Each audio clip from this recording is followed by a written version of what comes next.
In February of 2023, my mother died. A few months later, the industry I've built my life around began to fracture. And then, in January 2024, my father followed my mother. Somewhere during that stretch between professional instability and personal loss, something in me shifted, and I stopped looking to movies for comfort, which was strange because I've turned to movies and television for comfort my entire life. I built my career in both. The later years were mostly television because that's what paid the bills, but movies were always my first love. They shaped how I understood everything. And suddenly none of it was giving me what it used to. I started looking for something that didn't lie to me. And the only genre that didn't look away was horror. Because horror still insists on something we've grown uncomfortable saying. Evil is real, and no one is coming to fix it. That used to be religion's territory. Now, here's the part that might sound a little crazy. I think horror is replacing religion. Not literally, but culturally. And if that's true, it might also be the only genre structurally capable of saving cinema. Because what happened to me might not just be personal, it might be cultural. Church attendance in the United States has been declining for decades. It's not disappearing, but it is thinning. Fewer people gathering every Sunday, fewer families building their week around ritual, fewer shared spaces designed to confront sin, mortality, transcendence. So we didn't stop needing those things, we just stopped showing up for them. And human beings don't abandon ritual, we relocate it. So where do we relocate ours? When Hollywood caught fire in 2023, it exposed something. The strikes froze production, the illusion of endless growth shattered, and when production restarted, the industry tightened. More reliance on familiar IP, more brand protection, fewer original mid-budget swings. Except horror. Horror didn't sanitize itself. It didn't pretend everything was fine. It didn't offer comfort. It kept asking a much more dangerous question.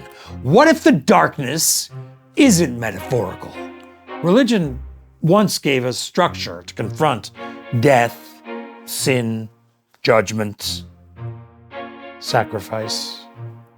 You entered a building, sat in silence, faced mortality together. Now, think about this. Dark room, strangers, silence. Shared dread. We buy popcorn, but we're there for confession. The Exorcist believed in redemption. Evil was real, but sacrifice meant something. Transcendence was possible.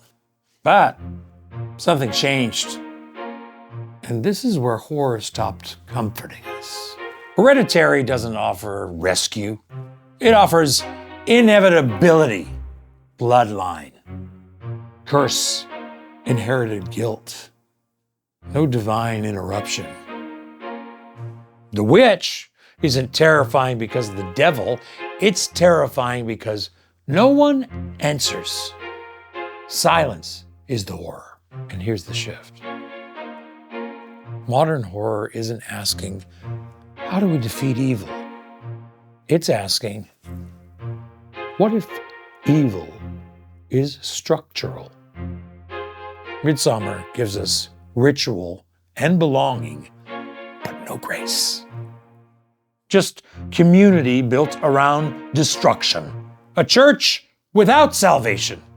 So let me ask you something. When was the last time a mainstream film made you sit with hopelessness for 2 full hours and didn't blink. That's not comfort. That's confrontation. And audiences are showing up for it. As church attendance thins, as movie theater audiences waver, horror attendance hasn't collapsed the same way. People still go to the theaters for horror because horror works in a room. It needs strangers breathing together. It needs silence. It needs scale. And now it's not just surviving, it's being taken seriously. Horror used to be the disreputable cousin at the awards table. Now it's invited to speak. It's cheaper to make. It doesn't depend on massive IP. It doesn't require global 4-quadrant consensus. It just needs an idea and conviction, which means something radical. Horror might be the only genre structurally capable of reinventing cinema right now. And this is where it became personal for me. When the strikes hit, the ground shifted.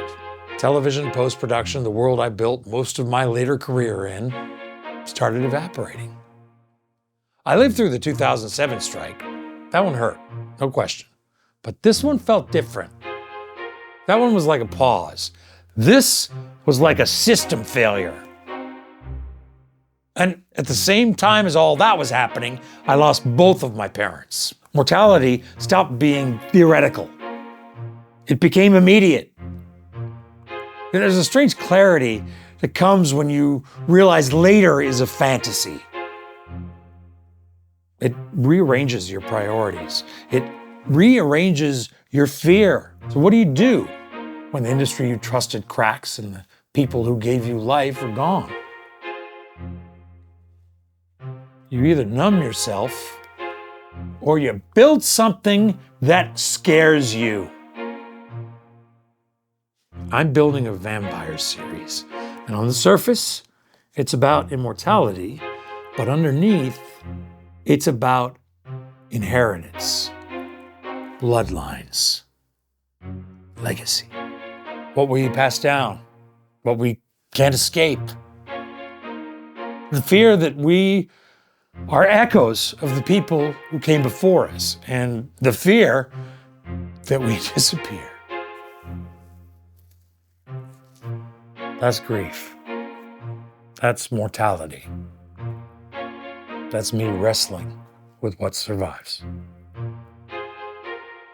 I didn't sit in a pew to process that.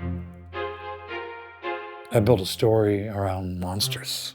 Because monsters don't pretend everything is fine. Maybe I'm wrong. Maybe horror isn't replacing religion at all. Maybe I'm just projecting grief onto a genre I love. Is horror doing something cultural right now? Or is this just another film essay reaching too far? If you're into conversations like this, subscribe. I'm not done wrestling with this.